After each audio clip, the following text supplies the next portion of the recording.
Cheguei 5 minutos antes ao jantar de aniversário de casamento dos meus pais, ainda nutrindo a esperança tola de que, dessa vez, seria diferente. A sala privada brilhava sob uma luz dourada, e meu filho Noah segurava minha mão, como sempre fazia quando se sentia pequeno em lugares grandes. Posso pedir sobremesa? Ele sussurrou. Qualquer coisa que quiser, prometi. Então os vi minha irmã Amber, o marido dela e os filhos devorando bifes de $100. Ela não se levantou, não sorriu, apenas empurrou a cesta de pães na direção de Noah e disse, quase divertida: Não pedimos nada pro seu filho. Meu pai acrescentou: Você devia ter trazido algo para ele comer. Minha mãe nem levantou os olhos do copo d'água. Por um momento, o ar me faltou. Então, algo dentro de mim, anos engolindo o orgulho e pagando as contas dos outros, finalmente se quebrou. Quando o garçom voltou, eu me levantei, olhei direto para minha família e disse: Podem cancelar os pedidos. Meu filho vai jantar hoje. Eu tinha passado semanas planejando aquele jantar. 40 anos de casamento mereciam algo bonito, algo em paz. Reservei o melhor restaurante da cidade, pedi uma sala privada e até levei uma foto restaurada do casamento dos meus pais, emoldurada em prata e embrulhada em papel dourado. Achei que, por uma vez, poderíamos nos sentar e agir como uma família. Mas no momento em que Amber abriu a boca, percebi o quanto tinha sido ingênua. Ela nem levantou os olhos quando Noah e eu entramos. Ah, oi, disse, como se tivéssemos interrompido a manicure dela. Caleb, o marido, já tinha um copo de bebida na mão. Os dois filhos gritavam jogando videogame, com fones pendurados no pescoço e pratos de bife meio comidos à frente deles. Ninguém se levantou. Ninguém perguntou como estávamos. Ajudando Noah a abrir o guardanapo, sussurrei: Pode pedir o que quiser, querido. Ele sorriu tímido, apontando para os filezinhos de frango do cardápio mais baratos que qualquer coisa na mesa, mas os preferidos dele. Eu estava prestes a chamar o garçom quando Amber se inclinou sobre a mesa, puxando a cesta de pães na direção de Noah. Não pedimos nada pro seu filho, repetiu, como se fosse algo perfeitamente normal de se dizer. Pisquei, esperando que alguém, qualquer um, a corrigisse. Mas meu pai apenas suspirou. Você devia ter trazido alguma coisa para ele, murmurou. As palavras bateram como um tapa. Minha mãe continuava imóvel, os olhos no copo d'água. O ar ficou pesado, quente, sufocante. O sorriso de Noah desapareceu. Ele olhava para o guardanapo, torcendo-o entre os dedos. Algo dentro de mim endureceu. Eu não estava apenas envergonhada, estava cansada. Cansada de ser a responsável. Cansada de pagar as contas da Amber, de cuidar dos filhos dela, de consertar suas bagunças enquanto todos fingiam que era normal. Respirei fundo e olhei para o garçom, que havia acabado de voltar, bloco na mão. Com licença, disse com calma. Por favor, cancele qualquer pedido que ainda não tenha ido para a cozinha. A cabeça de Amber se ergueu no estalo. O quê? Sorri, firme e fria. E por favor, coloque tudo o que já foi pedido na conta do meu pai. Afinal, é o aniversário dele. Um silêncio caiu sobre a mesa. Meu pai congelou com o garfo no ar. A boca de Amber se abriu, depois se fechou de novo. E meu filho, acrescentei, vai querer o filé com trufas, ao ponto para mal passado, e macarrão com queijo trufado. Faça rápido, por favor. Os olhos de Noah se arregalaram. Depois, lentamente, ele sorriu. Pela primeira vez naquela noite, ele não sentia vergonha. E, pela primeira vez em anos, eu também não. Ninguém disse uma palavra por 30 segundos depois que fiz o pedido. Dava para ouvir o gelo tilintando no copo da Amber, as risadas abafadas de outra mesa, o zumbido suave do ar-condicionado. Meu pai apenas me encarava, mandíbula tensa, como se eu tivesse cometido um crime contra o nome da família. Amber recostou-se na cadeira, soltando uma risadinha seca. Uau, Lauren, exagerou um pouco, não? Disse ela. Era só um jantar. Exato, respondi. Um jantar. Que, aparentemente, exige humilhar o meu filho primeiro? Caleb pigarreou, visivelmente desconfortável. Vamos lá, gente, não precisa fazer um escândalo. Ah, um escândalo, interrompi. A palavra favorita da sua família para quando alguém enfrenta as consequências. Ele abaixou os olhos pro copo. Minha mãe se remexeu na cadeira, mas não disse nada. O silêncio, como sempre, virou a arma deles. Já conhecia bem esse teatro: Amber, a vítima, meus pais, os pacificadores, e eu, a desequilibrada. Quando o garçom voltou com o filé do Noah, colocou o prato na frente dele com cuidado e me lançou um leve aceno de cumplicidade. Retribuí com um obrigada discreto. Tá tudo bem, mãe, sussurrou Noah. Não respondi baixinho, cortando o bife para ele. Não tá, mas vai ficar. Os filhos da Amber começaram a resmungar porque as batatas fritas tinham esfriado. Minha mãe imediatamente se agitou, tratando como se fosse uma emergência nacional. Noah comia em silêncio, cada garfada cuidadosa, como se entendesse que aquela refeição não era só comida, era um recado. Quando a conta finalmente chegou, o garçom a entregou ao meu pai. Observei a cor subindo em seu rosto ao ver o total. Ele me olhou como se eu o tivesse traído. Você realmente acha que isso foi necessário? Perguntou entre os dentes cerrados. Encarei-o sem desviar. Ele empurrou a cadeira para trás. Você nos envergonhou. Engraçado, respondi, levantando-me. Foi exatamente isso que você disse quando eu me formei com honras em vez de ficar noiva, como a Amber. Os lábios dele se contraíram, mas eu não esperei outra palavra. Coloquei a foto embrulhada em papel dourado sobre a mesa. Pelo aniversário, disse. Pode abrir quando a gente for embora. Peguei a mão do Noah e começamos a andar em direção à porta. Ao passar pelo carrinho de sobremesas, meu cotovelo esbarrou de leve numa bandeja, e um prato delicado caiu, espatifando-se no chão. A sala inteira virou para olhar. Eu não pedi desculpas. Lá fora, o ar da noite era fresco, cortante, limpo. Noah apertou minha mão de novo. Mãe, ele disse baixinho, a gente tá encrencado? Abaixei-me até ficarmos olho no olho. Não, meu amor, respondi. A gente tá livre. Atrás de nós, pela janela, vi meu pai lançando olhares furiosos, Amber cochichando, e minha mãe fingindo não ver o prato quebrado no chão. Deixei que comecem em silêncio. Eu já tinha engolido silêncio demais.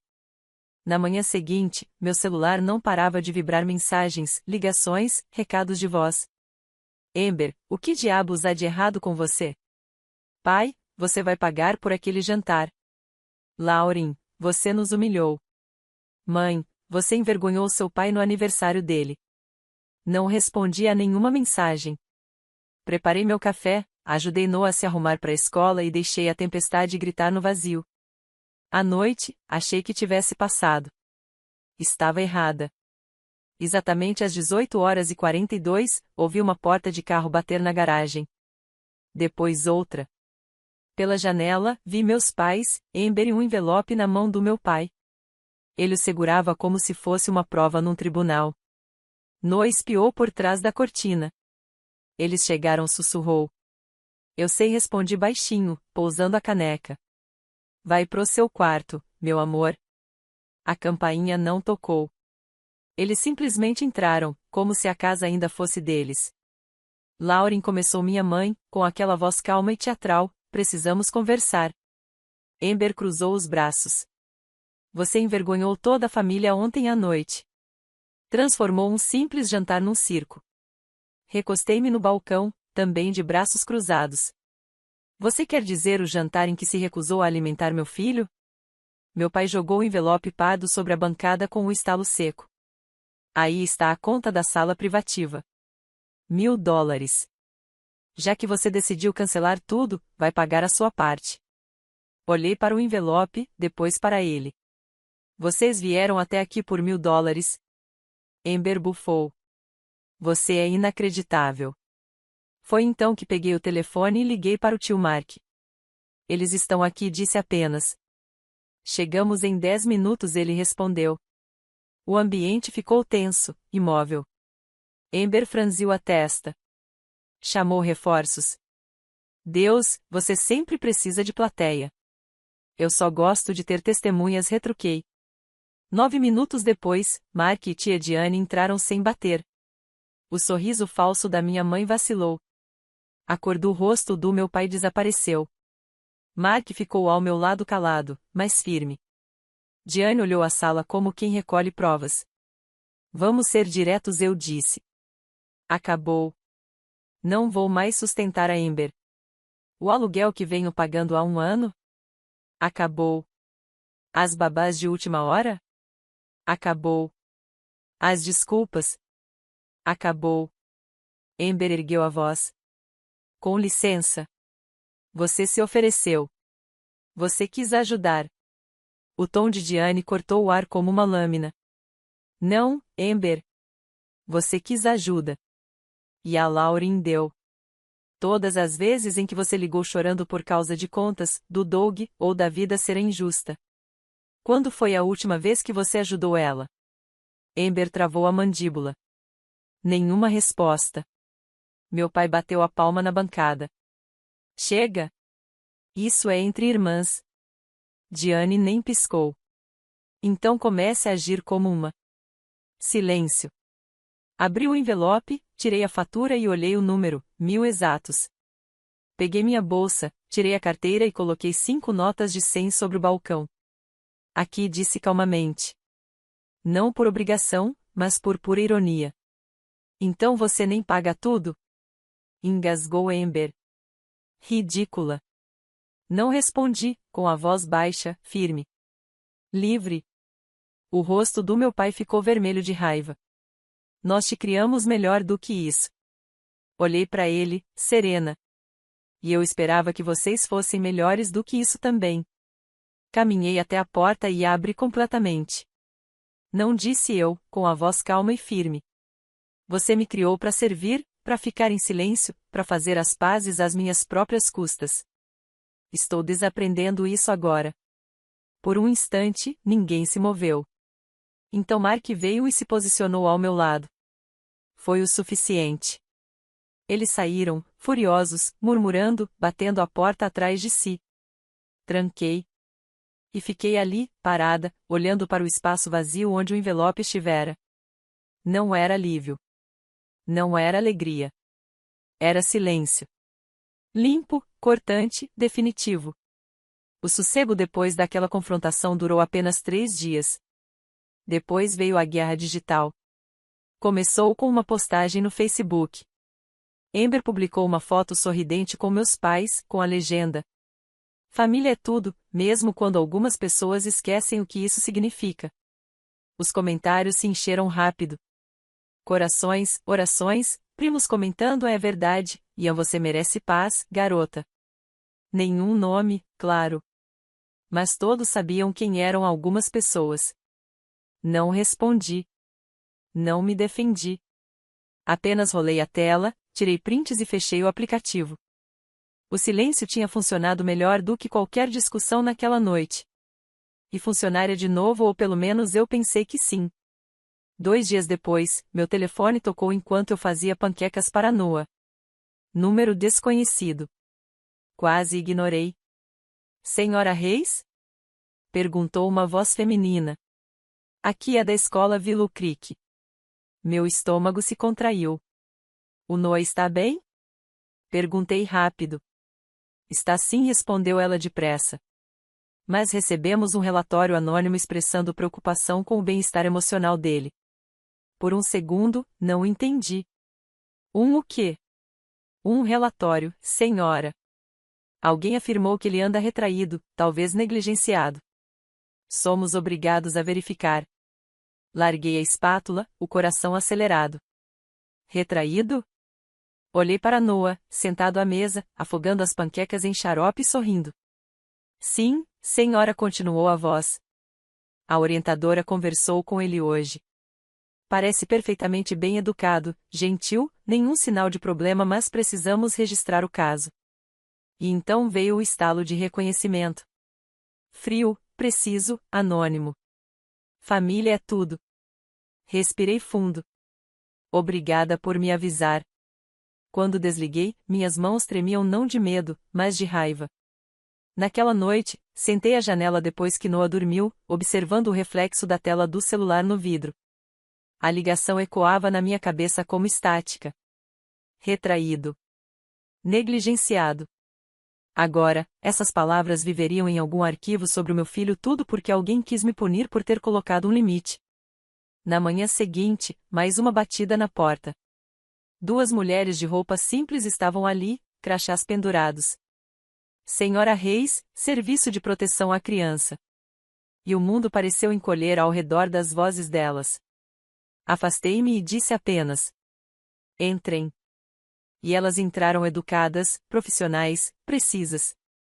Elas verificaram a cozinha, a geladeira, o quarto do Noah cheio de livros, caixas de Lego e roupas limpas. Fizeram perguntas, tomaram notas.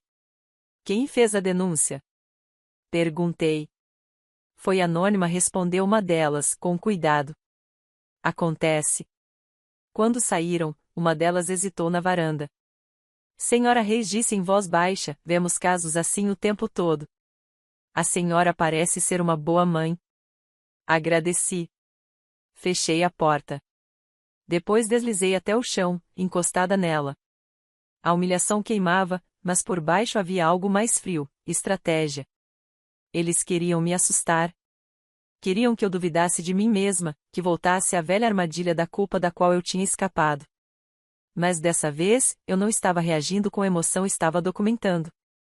Naquela noite, liguei para o tio Mark. Fizeram uma denúncia, disse, seca. Um silêncio. O serviço social? Sim. Ele soltou um longo suspiro. Esse foi o tiro de aviso. Eu sei. Você precisa agir com cuidado agora. Comece a construir o seu registro. Prints, declarações, tudo. Já tenho uma pasta, respondi, olhando para o notebook. O nome é Recibos. Ember.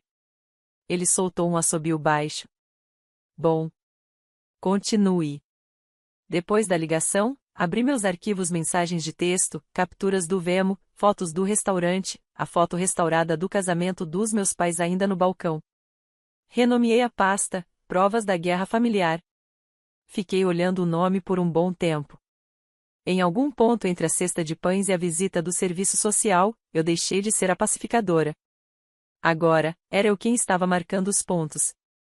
Lá fora, a noite estava silenciosa. Noah dormia. Seguro, sussurrei para mim mesma. Eles queriam uma guerra. Então cliquei em salvar. Quando as pessoas dizem que papelada não protege ninguém, é porque nunca conheceram a minha família. No meu caso, papel era poder, recibos, prints, horários, contratos. Eles usaram sussurros e culpa por anos. Eu aprendi a usar tinta. Naquela noite, enviei um e-mail para o meu senhorio. Oi, você pode me enviar os registros de todos os pagamentos de aluguel feitos para o apartamento da Amberlane desde janeiro? Eu ajudei a cobrir a parte dela. Preciso para a contabilidade. Ele respondeu em menos de 1 hora. 7 meses, total de $5.700. Cada transação rastreável até mim. Imprimi tudo, datas, notas do Vemo, até aquela em que escreviam sua metade do aluguel. Não esquece de me pagar depois. Ela nunca pagou. Então fui mais fundo às mensagens em que ela implorava ajuda porque Caleb tinha perdido o emprego. Mas aí encontrei uma foto que tinha esquecido. Ember à beira da piscina, taça de vinho na mão, usando óculos de sol de grife. O carimbo de data. O mesmo fim de semana. Fiquei olhando, lembrando que naquele dia eu havia transferido $200 para ela. Acreditei quando disse que não podia comprar comida. Soltei uma risada curta. Não amarga, só cansada. Quando Jenna, minha advogada, atendeu a ligação, contei tudo. Assédio, falsas denúncias, difamação, envolvimento do serviço social. Acabou, eu disse. Cansei de esperar pelo próximo ataque. A voz de Jenna estava calma. Calma até demais. Lauren, chegou a hora de um uncease and desistem, disse ela. Ela agiu rápido. Em menos de 48 horas, 3 cartas estavam prontas. Uma para Ember, uma para os meus pais e uma endereçada à família Reis. Cada uma descrevia assédio, difamação online, falsas acusações e dívidas não pagas. A última linha dizia: qualquer novo contato ou declaração falsa resultará em medidas legais imediatas. Quando vi meu nome assinado no final, não senti vingança. Senti liberdade, uma declaração oficial de que eu estava acabando com o papel de saco de pancadas da família. As cartas foram enviadas por courrier. Silêncio. 2 dias inteiros de silêncio. Então, certa manhã, meu celular vibrou com uma notificação. Vemo. Pagamento de Caleb Lane. Valor: $2.850. Nota: metade do aluguel. Eu disse para ela parar. Tô fora. Fiquei olhando para a tela por um longo tempo. Caleb, o marido sem coluna, finalmente tinha feito algo certo. Pulara do barco. Naquela mesma semana, tia Diane ligou. Encontrei sua mãe no supermercado, disse ela. Parecia exausta. Disse que você está destruindo a família. Dei uma risadinha curta. Claro que disse. Eu apenas contei a verdade. Diane suspirou. Você não destruiu nada, querida. Só parou de jogar o jogo deles. Naquela noite, começaram a chegar mensagens de primos com quem eu não falava há anos. As histórias surgiram como confissões. Amber me pediu $600 emprestados e nunca pagou. Ela me convenceu a cuidar dos filhos dela um fim de semana inteiro e depois sumiu. Disse que você era a rica da família. Acho que esqueceu quem a salvou das dívidas. Pedacinho por pedacinho, a narrativa mudou. Eu não era mais a vilã. Eu era apenas a primeira que teve coragem ou loucura de dizer basta. Então veio o golpe final. Um envelope grosso chegou na minha caixa de correio, com o selo de um escritório de advocacia. Por um segundo, achei que fosse mais uma conta. Mas as palavras me congelaram. Notificação de intenção de petição por direito de visita dos avós. Sentei devagar. Meus pais não estavam só com raiva. Eles estavam indo à justiça. Estavam indo atrás do meu filho. Dentro havia uma carta do advogado deles, fria e impessoal. A senhora Reis negou aos seus pais o acesso ao neto sem justificativa, causando sofrimento emocional. Os peticionários acreditam que as visitas são do melhor interesse da criança. Li 3 vezes. Eles não mencionaram o jantar. Não mencionaram a cesta de pães. Nem o fato de que não olharam para Noah uma única vez naquela noite. Não, isso não era sobre amor. Era sobre controle. Senti o velho calor do pânico subir, mas ele se transformou em algo mais sólido. Se eles queriam transformar família em tribunal, tudo bem. Foram eles que me ensinaram como jogar pelas regras deles. E desta vez, eu tinha papelada. Na manhã seguinte, encontrei Jenna em seu escritório no centro da cidade, paredes brancas, ambiente calmo, um leve cheiro de café e autoridade no ar. Ela deslizou a petição pela mesa sem demonstrar emoção. Eles não têm um caso, disse, firme. A lei do Arizona é clara, avós só podem reivindicar visitas se os pais da criança forem divorciados, falecidos ou considerados incapazes. Você não é nenhuma dessas opções. Soltei o ar, finalmente. Então é só barulho? Não apenas barulho, respondeu ela. É estratégia. Eles querem te desgastar. Esperam que você desista antes que o tribunal decida. Fez sentido. Sempre foi o jeito deles, não guerra aberta, mas exaustão disfarçada de amor. Então o que fazemos? Perguntei. Respondemos, disse ela, firme, profissional, definitiva. Naquela tarde, redigimos a resposta. Não apenas uma negativa, mas um contra-ataque. Anexamos tudo. Capturas de tela das postagens da Amber, mensagens dos meus pais, o relatório do CPS encerrado sem achados, os recibos do aluguel, as transações do Venmo e até as cartas de Cease and Desist. Cada página era uma prova.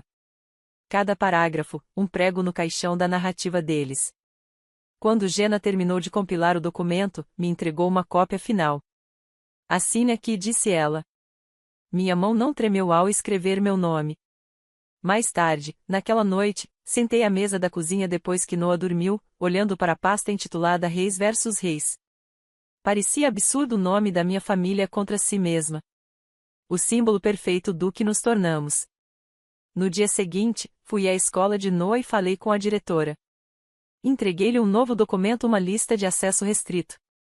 Meus pais e minha irmã não têm mais permissão para buscar meu filho, visitá-lo ou fazer voluntariado aqui, expliquei. Ela olhou para o papel, depois para mim. Está tudo bem? Vai ficar, respondi. Depois, troquei as fechaduras de casa. Não porque achasse que eles viriam, mas porque, depois de tudo, eu queria que o som do ferrolho tivesse significado. Naquela noite, dei mais um passo que Jenna havia sugerido, atualizei meu testamento. Se algo me acontecesse, a guarda de Noah iria para a tia Diane e tio Mark, não para meus pais, nem para Amber. Para as únicas pessoas que ficaram em silêncio ao meu lado quando todos os outros gritaram contra mim. Quando terminei de assinar, sentei-me na casa silenciosa e olhei ao redor. O silêncio não parecia mais vazio. Parecia merecido. Então abri um novo documento no laptop e digitei o título, Carta Final. Esta é a última vez que vocês vão ouvir falar de mim. Transformaram a paternidade em punição e a família em medo. Acabou. Se tentarem me contatar novamente, tratarei como assédio. Estamos encerrados definitivamente. Salvei. Imprimi 2 cópias, coloquei em envelopes e deixei sobre o balcão. Amanhã, eu as enviaria pelo correio. Hoje à noite, eu finalmente dormiria pela primeira vez em anos sem esperar o telefone tocar. Enviei as cartas na manhã seguinte. Uma para meus pais, outra para Amber. Sem assinatura, sem remetente, apenas minha caligrafia no envelope branco e o peso de tudo que eu havia carregado por décadas. Quando o caminhão do correio desapareceu no fim da rua, senti-me estranhamente leve. Não feliz. Não aliviada. Apenas concluída. Voltei para dentro, preparei um café e encarei a pilha de pastas jurídicas sobre a mesa. Negócios de família, murmurei para mim mesma, quase rindo de como essa expressão agora era literal. O telefone ficou em silêncio o dia inteiro. Sem ligações, sem mensagens, sem ameaças disfarçadas de desculpas. Nem precisei checar as redes sociais para saber o que viria a seguir. Mais uma postagem enigmática, mais uma tentativa de me pintar como a vilã. Mas, desta vez, eu não ligava. O mundo deles funcionava à base de validação. O meu, agora, era construído em provas. Naquela noite, enquanto Noah fazia a lição de casa, abri meu diário e copiei, palavra por palavra, o conteúdo da minha carta final. Esta é a última vez que vocês vão ouvir falar de mim. Eu lhes dei décadas de chances, e vocês me retribuíram com traição, mentiras e, agora, ameaças legais contra meu filho. Vocês não são mais minha família. Se tentarem entrar em contato comigo ou com Noah novamente, buscarei uma ordem de restrição. Se aparecerem na minha porta, chamarei a polícia. Se tentarem se envolver na minha vida mais uma vez, tornarei públicos todos os detalhes. Acabou de vez. Li em voz alta uma única vez. As palavras não tremeram. Depois, arranquei a página do diário, dobrei cuidadosamente e aguardei na última gaveta junto com toda a documentação, o rastro em papel de tudo que sobrevivi. Antes de dormir, fiquei por um momento na porta do quarto de Noah. Ele dormia tranquilo, o rosto sereno, uma paz que eu já tinha esquecido que existia. Sussurrei. Acabou. Uma parte de mim ainda não acreditava. Mas, quando apaguei a luz, não havia medo, nem celular vibrando, nem culpa à espreita no escuro. Só silêncio. E o som suave da respiração do meu filho. Uma semana depois, levei Noah para acampar. Sem telefones, sem barulho, sem lembranças de quem deixamos para trás. Apenas nós dois, uma barraca e o pulso constante da floresta. O céu estava de um azul profundo quando acendemos nossa pequena fogueira. Noah assava o marshmallow, as bochechas brilhando com o reflexo das chamas. Pela primeira vez em meses, sua risada soava livre e leve, honesta, inteira. Você parece mais feliz, mãe, disse ele, sorrindo. Sorri de volta. Daquele jeito que parece estranho no rosto depois de tantas tempestades. Estou, meu amor. Finalmente tracei o limite. Quando ele voltou a olhar para o fogo, alcancei a sacola de presente antiga que havia levado comigo, a mesma que um dia guardou a foto restaurada do casamento dos meus pais. A moldura ainda reluzia, prateada e perfeita, fingindo preservar algo sagrado. Fiquei olhando para ela por um longo tempo. Os rostos na foto pareciam de estranhos vestindo uma pele familiar. Então, lentamente, desembrulhei a moldura e a deitei na beira da fogueira. As chamas a alcançaram rápido, enrolando os cantos, derretendo a ilusão. Noah levantou os olhos. Era importante? Perguntou. Assenti uma vez. Já foi. Ficamos olhando até que a moldura se transformasse em nada além de cinzas e brilho.